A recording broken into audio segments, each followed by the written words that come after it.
Hi, I'm Josh Rushing, sitting in for Lisa Fletcher, and you are in the stream. Today, a violent crime wave in Puerto Rico and the social media movement that's trying to fight it.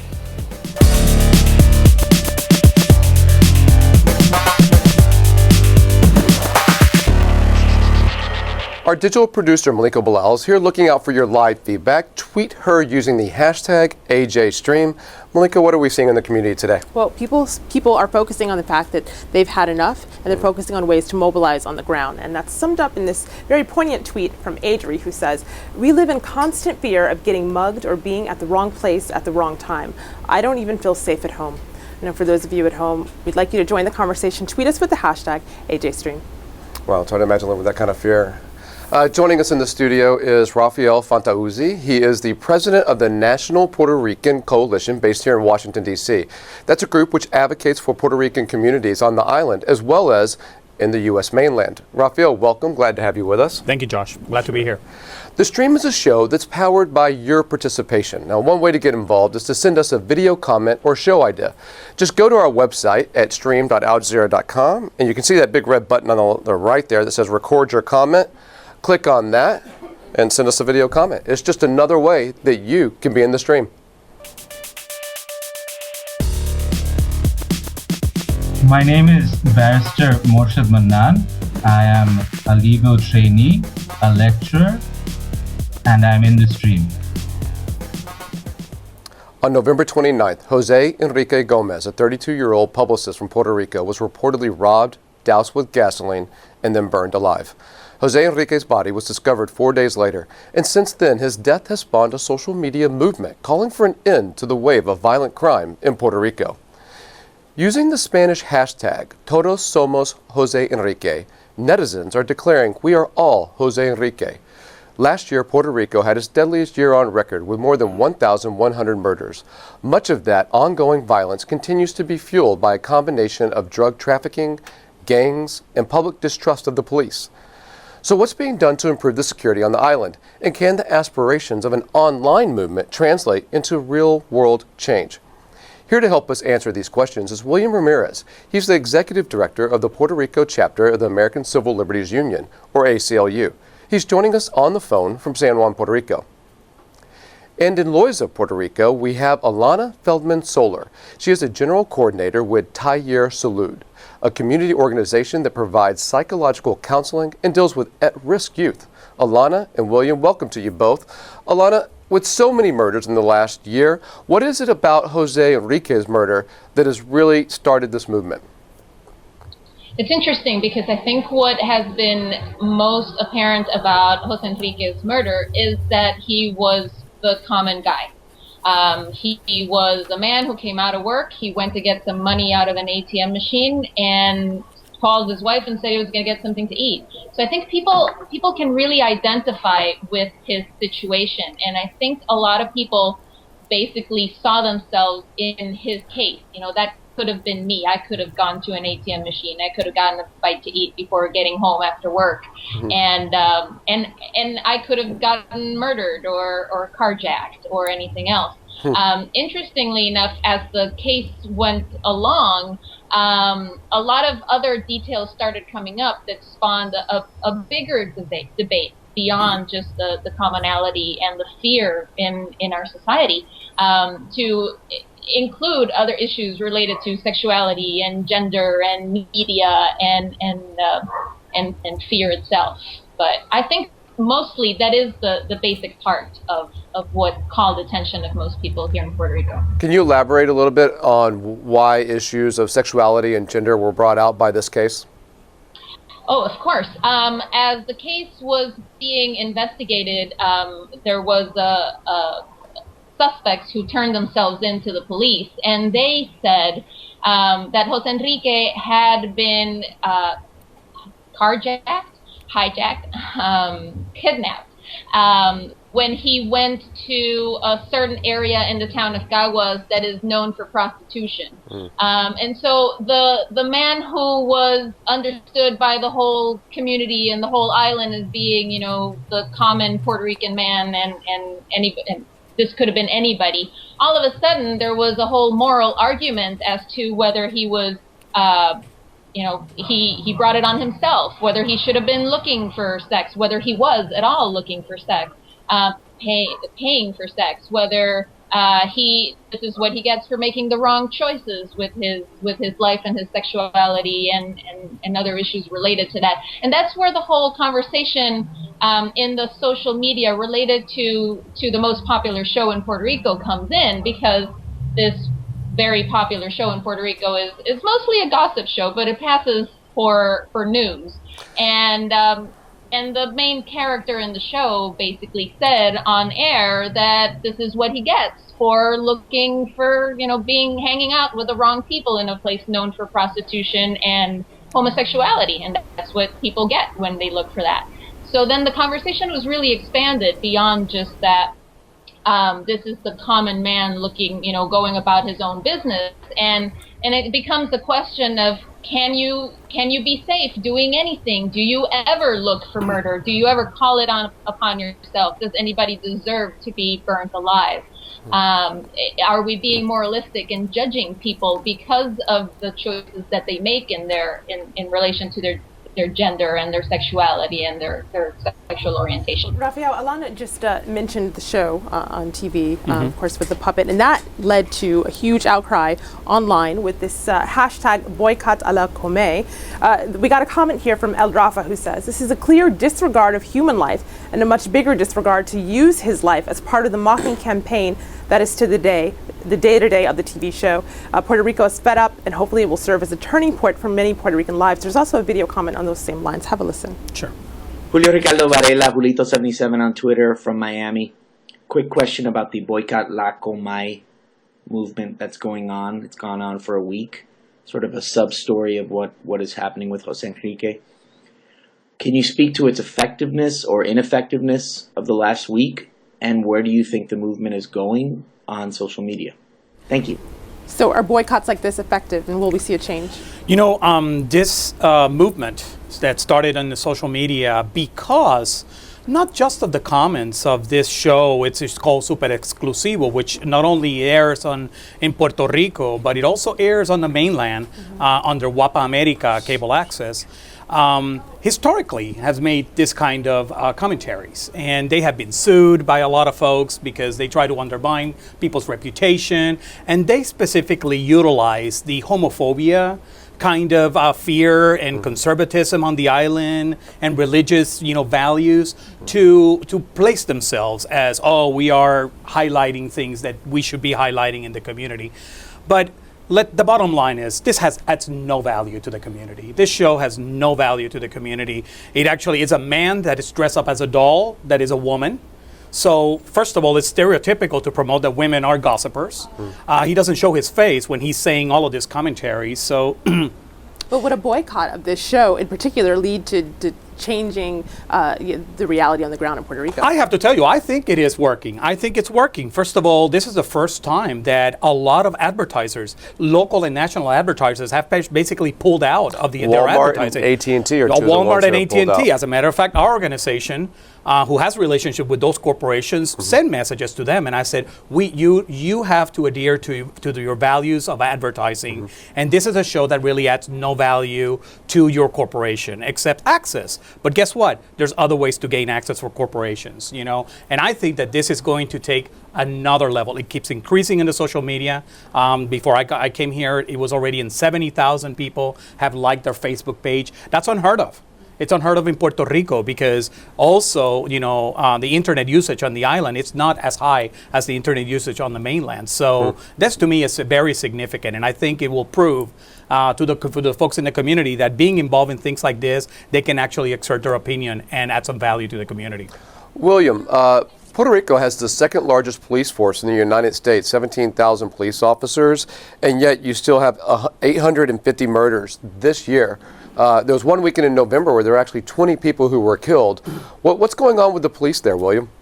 Well, before I answer that, I would like to say something to what was asked before about why this case has hit a nerve in Puerto Rico. And I have to say that it's not just this case. In a period of about 2 weeks, we had 3 high-profile murders. And one of them was approximately November the 23rd, when Hector El Macho Camacho was killed. He was ambushed while he was parked in a car. That was followed by another ambush on an 18-year-old and a 16-year-old that happened to drive through the wrong neighborhood. The 18-year-old was killed, and the 16-year-old he's injured. And then came Jose Enrique. All this happened within a period of about 2 weeks.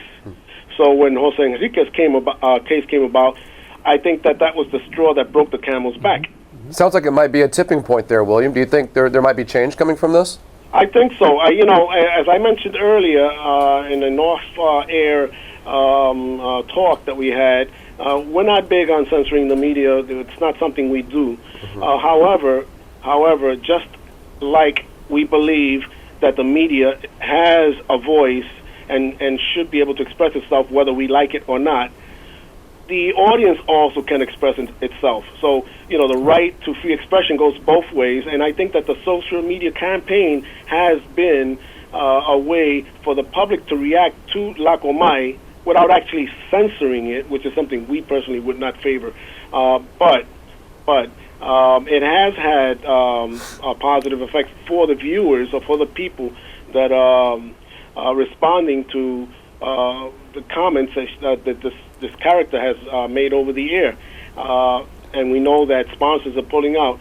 We do believe in boycotts. I myself led a boycott many years ago against Heinz, and so I think my main point here is that it's not just Jose Enrique. That's just one case, and I agree with Alana. He's the average man. I think we all identify. I myself have been a victim of crime on more than one occasion, but there were a series of high-profile murders in a period of 2 weeks.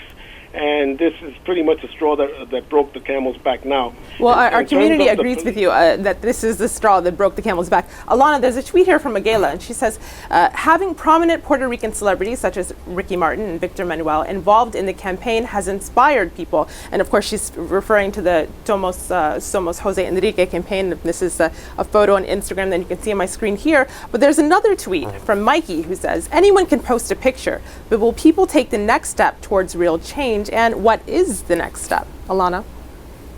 Well, yes, that is definitely true. One of the things I was going to say before when we were talking about La Comay is that sponsors have been pulling out, but the show has still been showing the same ratings. So people are still watching it. So there's a lot more that has to be done, much beyond just, expressing yourself on social media and putting pressure onto sponsors. One of the things that needs to be done is that we need to go back into the streets, to the communities. We need to work with the people. We need to work with education. We need to work with kids.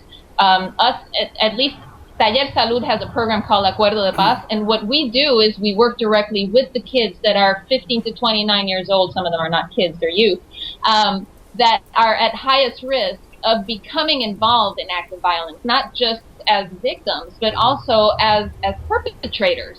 Because it's really important to know and see that the violence that we're seeing in Puerto Rico is not happening in a vacuum.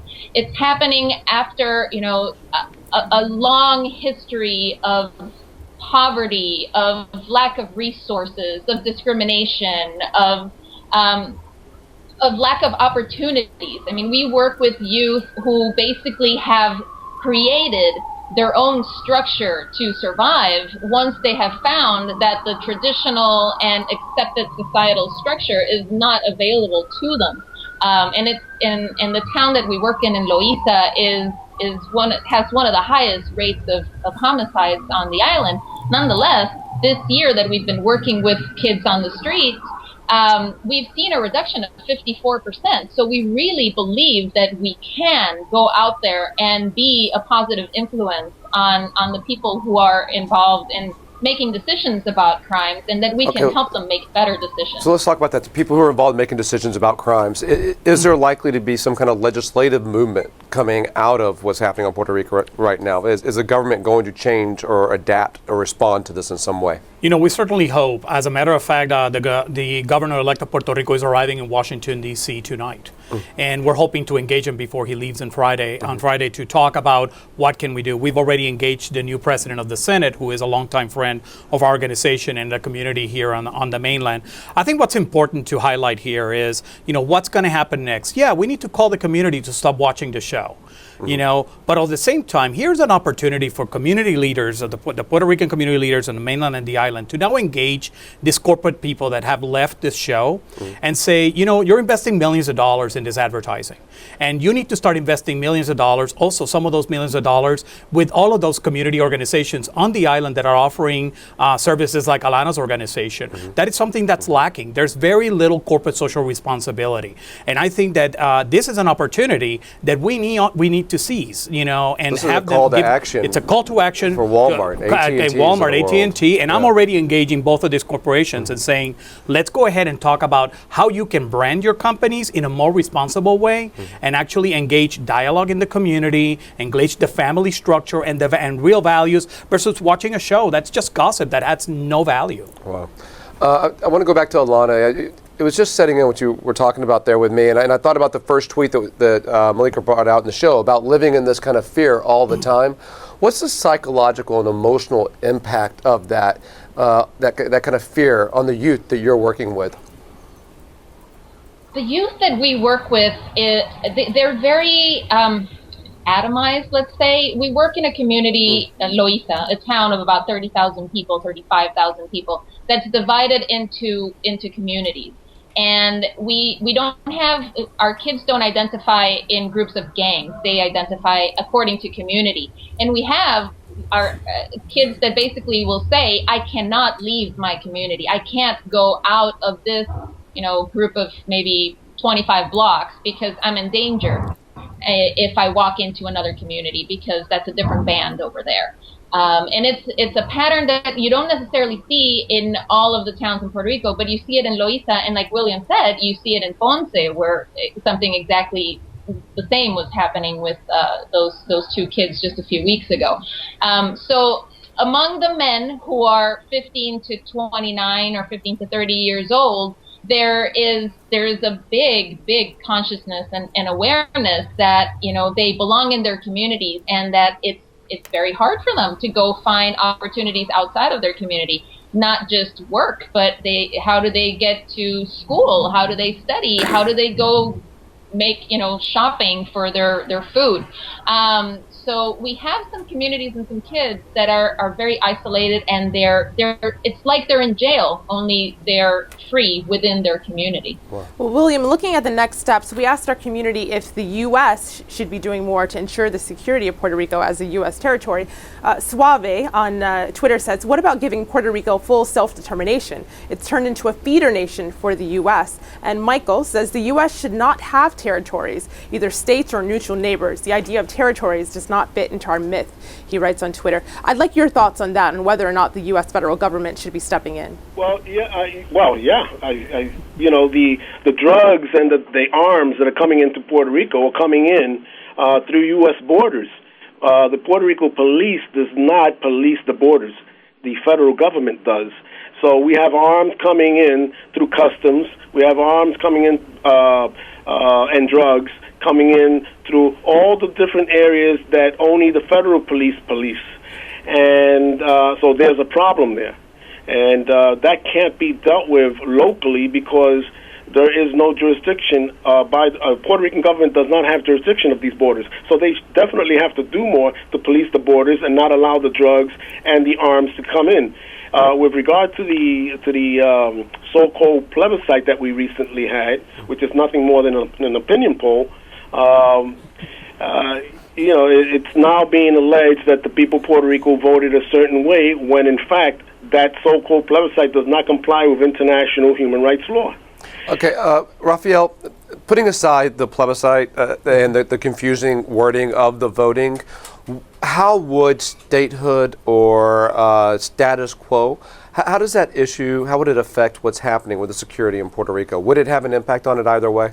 Well, the bottom line is this, you know, Puerto Rico and the Caribbean Basin has become the entry point of drugs and the cartels because the U.S. government has had an incredible, force and resources allocated in the border with Mexico.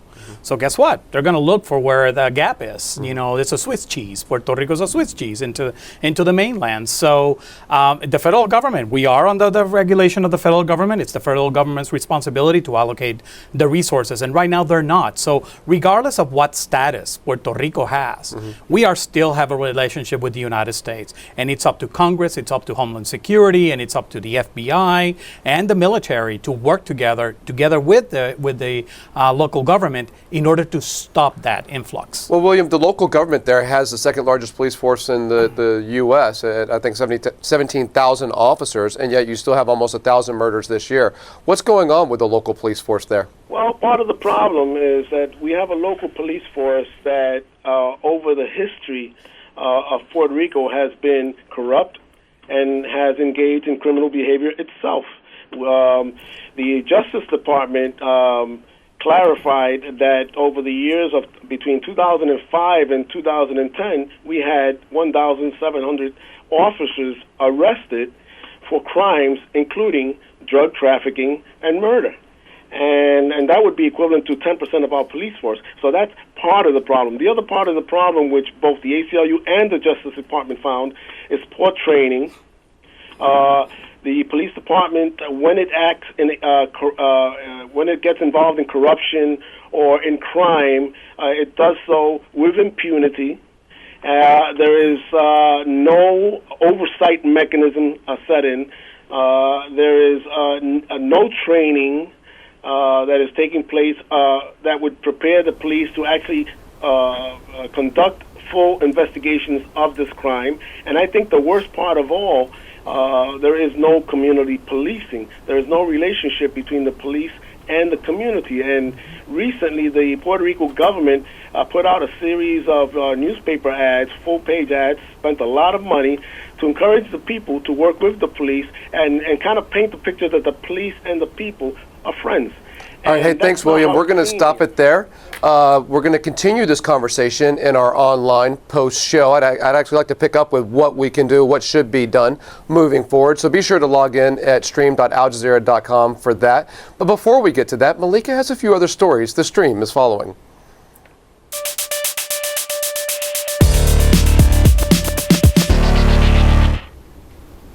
Indigenous rights groups say a controversial bill in Canada could threaten their land rights.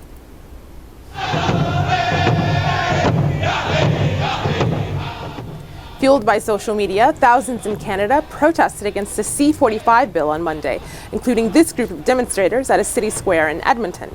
They say the bill ignores previous treaties that protect reserve lands. The campaign's hashtag #IdleNoMore trended on Twitter, reaching over 20,000 mentions to date. Aboriginal leaders also tried to enter the House of Commons to argue their cause, but they were denied entry. Activists are using street protests, social media, and one chief, the one pictured here, is even going on a hunger strike to stop the bill. Well, next, Twitter and Instagram are in a heated war to host your photos, and your sepia-toned shots of lunch may be caught in the fray. Twitter just launched its own photo app, shown here. It works just like Instagram and lets users add filters to their snapshots. The move comes after Facebook-owned Instagram stopped users from previewing their photos on Twitter. Well, the Cold War between Instagram and Twitter might best be summed up by Alice Olivia in the tweet I just pulled up here. Dear Twitter, please make up with Instagram. I feel like a child of social media divorce. And finally, tennis superstar Novak Djokovic is used to the headlines. This time, it's not for winning matches, but for taking over the world's entire supply of donkey cheese. Djokovic reportedly bought the cheese from a farm in his home country of Serbia for a restaurant venture. It runs at over $500 a pound, is made from donkey milk, and according to diet blogs online, it does a body good. The manager of the farm said he's pleased with the deal, so it looks like a win-win for all. Josh? Breaking news, we have a new donkey cheese czar in the world today. Exactly. All right, well, thanks, Malika. Stay with us. The post show is next at stream.aljazeera.com. Log in now. Keep the conversation going by tweeting us at AJStream. See you next time.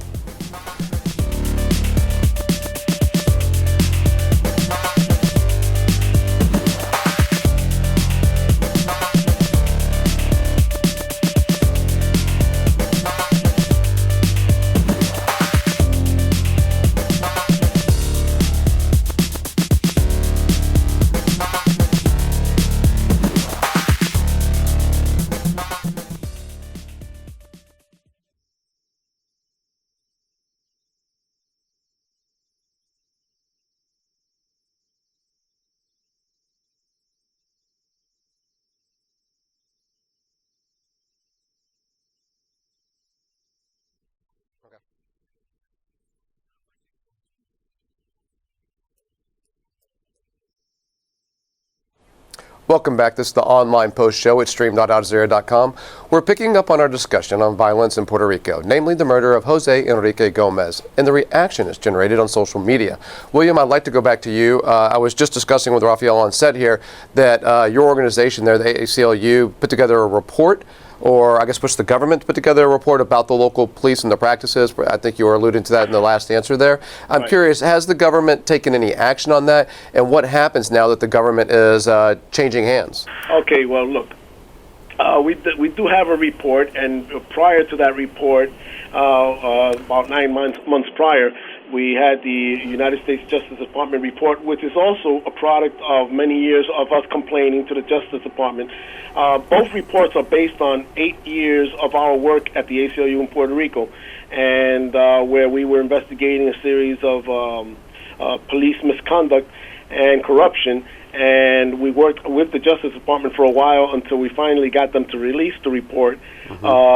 We waited for a response after the report got none, so we then released our report, which was a little bit more detailed and gave more information. And since then, we have been in conversation with the Justice Department to assure that the police department is put under judicial supervision for constitutional compliance. That we're still in conversation, and we believe that is going to happen. Now, we had an election, new people are coming in, and which means we have an open door because we have a closer relationship with the senators and the representatives that are now coming into power. And in fact, I think it was yesterday or the day before, I was approached by some senators that they would like to have a word with us about implementing some of our recommendations on our report.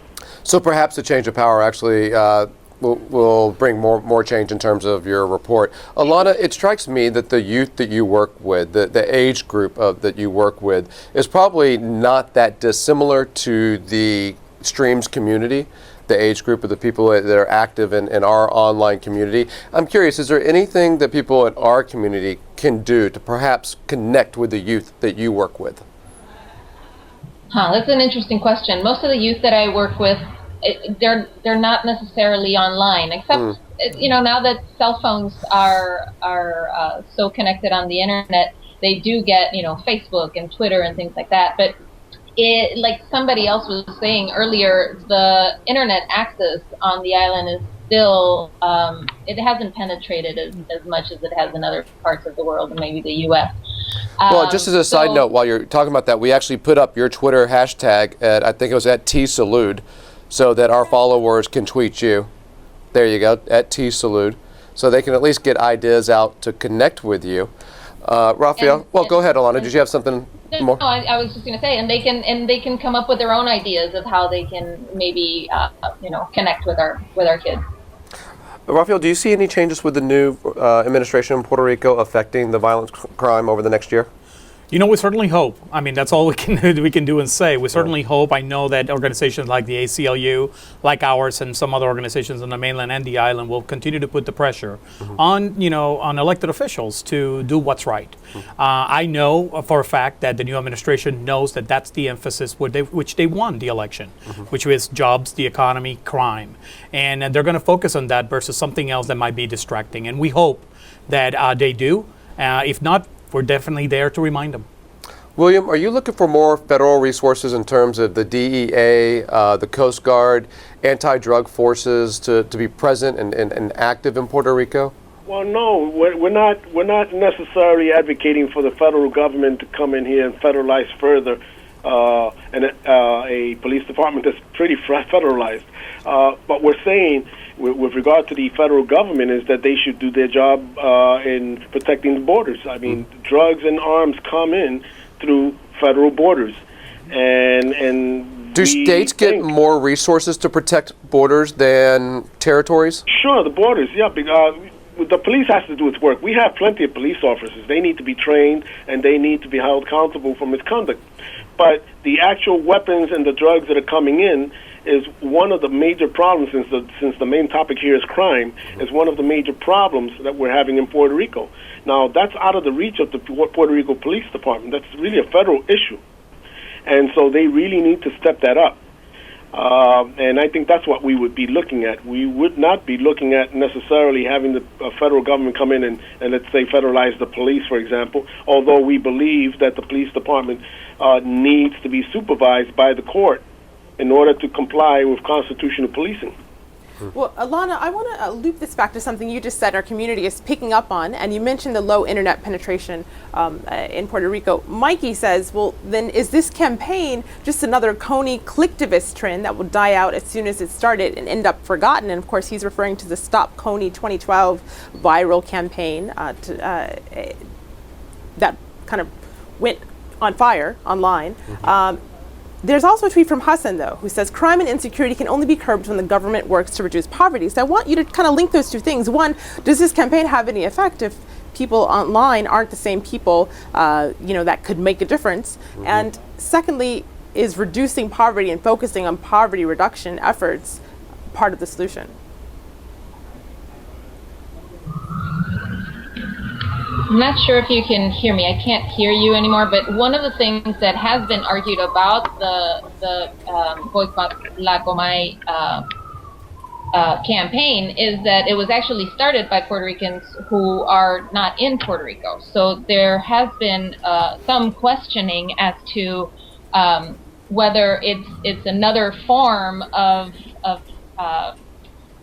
making the decisions in the U.S. instead of strengthening the autonomy of the people in Puerto Rico and the decision making. So there's a need for people on the island to mobilize, and I think that fighting poverty and working with issues related to human rights, to civil rights, to equality, to bettering our education and our economic opportunities, and the opportunities that, developing our communities into vibrant communities that are welcoming to people. I think those are the areas that we really need to work with, in addition to everything that is related to the justice system in order to be able to make Puerto Rico a more peaceful community. Alana, I just have to ask, it seems like we're doing a show on violent crime, and every time we go to you, there are sirens in the background. Is that common there? What's going on? It is so common that I have to tell you I haven't been hearing them at all. They have become such background noise in our lives that it's very normal. So there's nothing particular going on. I just live near a road. Wow. So let's go back to this one more time, because we stopped it short in the pre-show. I know there was some confusion about the vote on the statehood issue.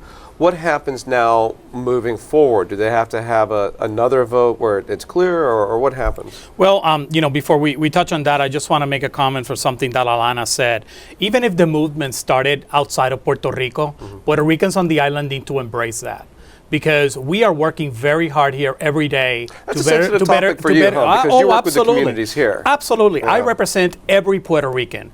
And when Puerto Ricans on the island decide to distance themselves or separate themselves, they don't realize that they're losing their best ally, which is us, the 4.7 million here that have vote and that have a voice and that can actually change their lives. So I want to make sure that we clarify those things, and I help rectify that, because we need to stop separating ourselves. We need to work in conjunction and in coalition. Sounds like there needs to be some kind of Twitter hashtag around that, some kind of social movement, like there uniting is. The two communities. There has been. Unfortunately, sometimes we decide to focus on the wrong thing instead of focusing on how we can work together with not only the Puerto Rican community, but with the Muslim, Jewish, Asian, African American communities, which is what we try to do here on the mainland in support of the island. Okay. We're going to wrap it here. Okay. Thanks a lot, Rafael, for being here. I'd like to also thank William and Alana. Thanks to everyone that was on today's show. As always, keep the conversation going by tweeting us at HHStream, and we'll see you tomorrow.